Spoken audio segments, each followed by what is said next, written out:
If we're going to be part of the mission of God for the long haul, I think we have to get ourselves deep into the creation story. The mission of God begins with God's work, and God's work is a work of creation.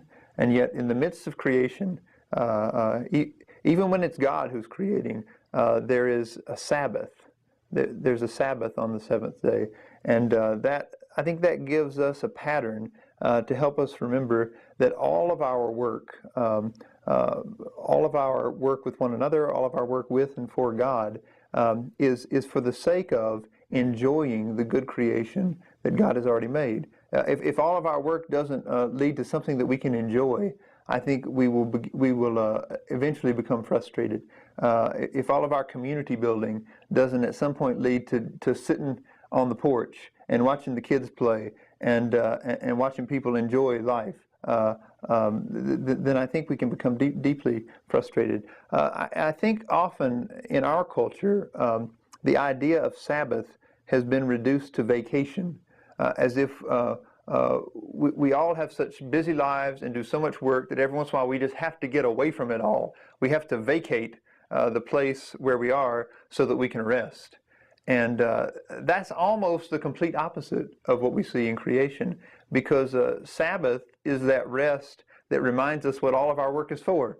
And how could you really enjoy that unless you did it right in the midst of your work? It's not about getting away from the stuff of your life, but rather sitting back and seeing what all of the work of life is for. So I think if we're going to sustain ourselves, if we're going to make it for the long haul in this movement of God, to be about mission in our communities and in the world, I think we have to be committed to Sabbath, and to Sabbath as a practice of remembering who God is as Creator, and remembering that all of the work that we participate with God in this creation is for the sake of having a life that we can enjoy, real life, abundant life. Jesus said, the life that is so good it can go on forever. A part of what I think we've got to do is we've got to create rhythms in our life that can sustain us for a while. And in our world, I think it's very popular. We want to do everything for 3 months or a year and then move on, do something. We want to go to Africa. We want to go do Peace Corps. We want to do this and that. And I think what we have to do is we have to kind of grow roots somewhere. And we got to grow roots with a neighborhood and a community. And part of what sustains that, I think, is the ability to loosen up and take ourselves lightly and to have a little fun in the midst of it. I mean, social justice people can be some of the most serious people in the world. You know, we're dealing with all these big issues. But if we can't laugh, I think the devil's already won.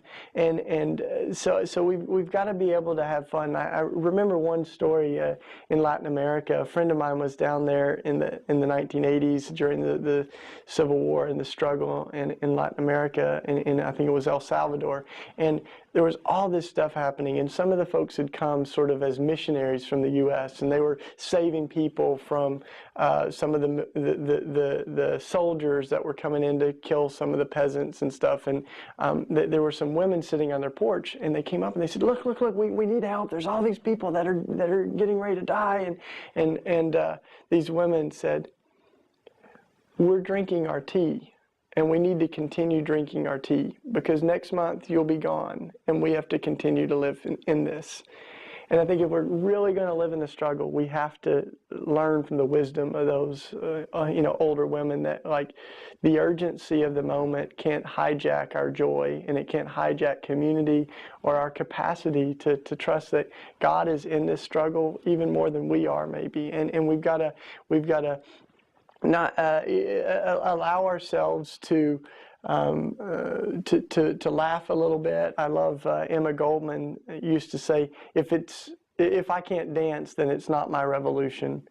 And so I think for some of us, a part of what renews us is the ability to laugh in the face of injustice, and not take the injustice lightly, but to take the fact that like Jesus' resurrection was an absolute mockery of death. you know, and as the scriptures say, death, oh death, where is your sting? Death, thou art dead, is what the resurrection declares, you know. And so I think when you know that, it allows you to continue to work for resurrection, but also not to become totally infatuated with the death and the suffering. And I remember one night in our community, my housemates climbed up above my bed where I was sleeping, and they hung this life-size picture poster of George Bush. And so they all were watching the next morning when I woke up, and I'm like, oh gosh, you know, I'm like staring at him, and like, he's laying on me, you know, we died laughing, and I remember leaving it there for months and months to remind me to keep praying for him, but also to remind me to keep laughing. And to remember to keep ourselves take ourselves a little bit more lightly, you know. And I think in all of our work and in all of our debates and conversations, there's one thing that we can learn from both liberals and conservatives, and it's that you can have all the great answers and arguments and still be mean. And if you're mean, nobody really wants to listen to you. And maybe just as important as being right is being nice.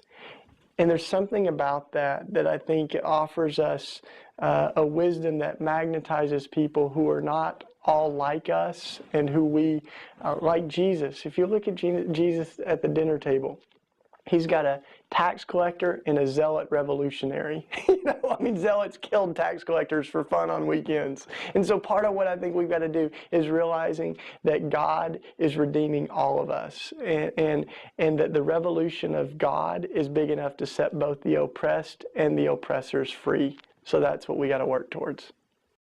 In our pain and in our fears, God entered into our life. And Jacob wrestled with God. He's uncertain about going where he's going. And he wrestled with God. And he wrestled with God all night. You understand? And then he goes on a journey. And he succeeds in the journey.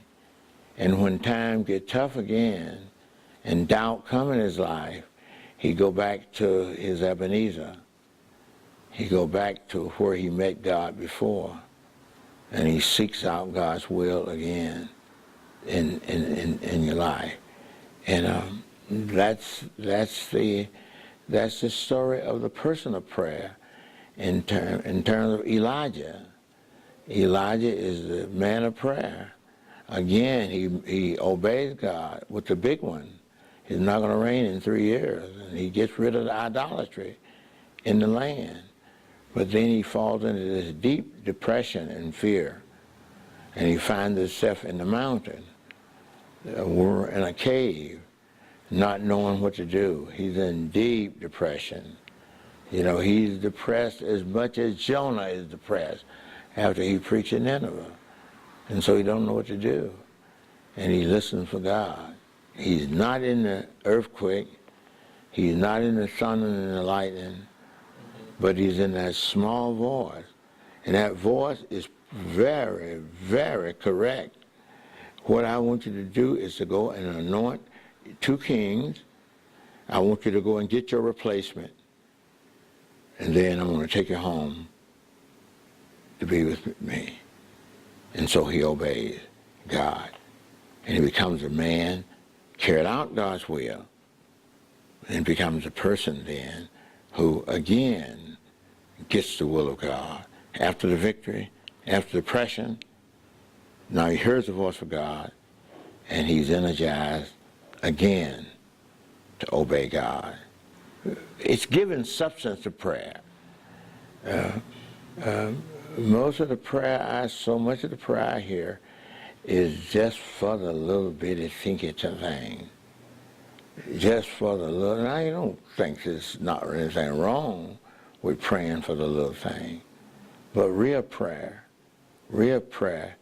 is for leading and for guiding and for the assurance that you're with me.